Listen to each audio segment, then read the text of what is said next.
Hi guys வணக்கம். இன்றைக்கி என்ன விலாகுன்னு பார்த்தீங்கன்னா ஷாப்பிங் விலாக் தான். ஸோ இன்றைக்கி விண்டேஜ் லுக்கில் ஏதாவது சாரீஸ் எடுக்கலாம் அப்படின்னு சொல்லிட்டு திருச்சி போத்தீஸ் தான் போயிருந்தோம்.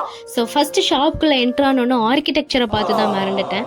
ஒரு மாதிரி டெம்பிள் வைப்பில் காரைக்குடி ஸ்டைலில் பண்ணியிருந்தாங்க. பார்க்குறதுக்கே ஒரு மாதிரி டெம்பிள் வைப்பில் தான் இருந்தது. தூண்லாம் வச்சு அழகாக பண்ணியிருந்தாங்க. மிரருமே பார்த்திங்கன்னா அந்த உடனில் பண்ணி அழகாக வச்சுருந்தாங்க. ஸோ அதுலேயுமே நான் கிளிக்ஸ்லாம் போட்டுட்டு என்னோடய ஃபேவரட் செக்ஷனான ஹேண்ட்பேக் செக்ஷனுக்கு போயிட்டேன்.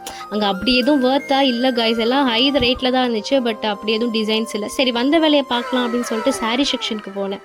சாரீஸ்லாம் கடல் மாதிரி வச்சுருந்தாங்க. நிறைய கலெக்ஷன்ஸ், நிறைய கலர்ஸு, புதுசாக இப்போ கிறிஸ்மஸ் வரப்போகிறதுனால நிறைய வச்சுருக்காங்க.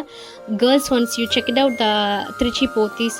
ரொம்ப சூப்பராக இருந்துச்சு. நான் 2 சாரீ எடுத்தேன். என்ன சாரீ எடுத்திருப்பேன் அப்படின்னு சொல்லிட்டு கேர்ள்ஸ் கமெண்ட் பண்ணுங்கள். ஸோ இங்கே ஓகே சாஃப்ட் சில்க் செக்ஷன் போய் பார்க்கலாம் அப்படின்னு சொல்லிட்டு அங்கே போனால் இன்னும் சூப்பராக இருந்துச்சு. பை காஸ்ட் மட்டும் கொஞ்சம் ஹையாக இருந்துச்சு. மற்றபடி டிசைன்ஸ் நிறைய வச்சுருக்காங்க, கலர்ஸுமே இருந்துச்சு. அப்புறம் இந்த ஆரி ஒர்க் டிசைன்ஸ் இதெல்லாம் பார்த்திங்கன்னா ரொம்ப சூப்பராக இருந்துச்சு. ரேட் கம்மியாக இருந்துச்சு ஆரி ஒர்க்ஸ்லாம்.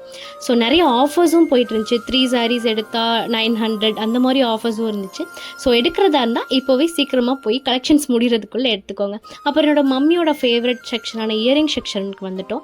ஸோ அங்கே வந்து எங்கள் மம்மிக்கு இயரிங்லாம் வாங்கிட்டு அப்புறம் லிப்ஸ்டிக் ஏதாவது பார்க்கலாம் அப்படின்னு சொல்லிட்டு அங்கே போய் பார்த்துட்டு இருந்தோம். அப்புறம் விண்டேஜ் பொட்டு இருந்தது, பிந்திலாம். ஸோ அதெல்லாம் எடுத்துகிட்டு இந்த தம்பி கூட விளாண்டுட்டு சரி ஓகே கிளம்பலாம் அப்படின்னு சொல்லிட்டு பில் போட போயிட்டு அப்புறம் கேஷியரில் போயிட்டு கேஷ்லாம் பேமெண்ட் பண்ணிவிட்டு கடைசியாக நாங்கள் சரி ஓகே வெயிலுக்குள்ளே வீட்டுக்கு போயிடலாம் அப்படின்னு சொல்லிட்டு அப்புறம் ஃபைனலாக நாங்கள் வந்துட்டோம். கீழே ஏதாவது சாப்பிட்லான்னு பார்த்தா அப்படி எதுவும் பசியை போக்குற அளவுக்கு அங்கே இல்லை, ஸ்நாக்ஸ் தான் இருந்தது. சரி ஓகே அப்படின்னு சொல்லிட்டு கார்ன் மட்டும் வாங்கி சாப்பிட்டுட்டு ஸோ அப்புறம் அங்கேருந்து நாங்கள் கிளம்பிட்டோம். சீக்கிரமாகவே நாங்கள் வீட்டுக்கும் வந்துட்டோம். கொஞ்சம் நேரத்துலேயே முடிஞ்சிருச்சு. ஸோ அவ்வளோதான் கைஸ் இன்னைக்கு விலாக்.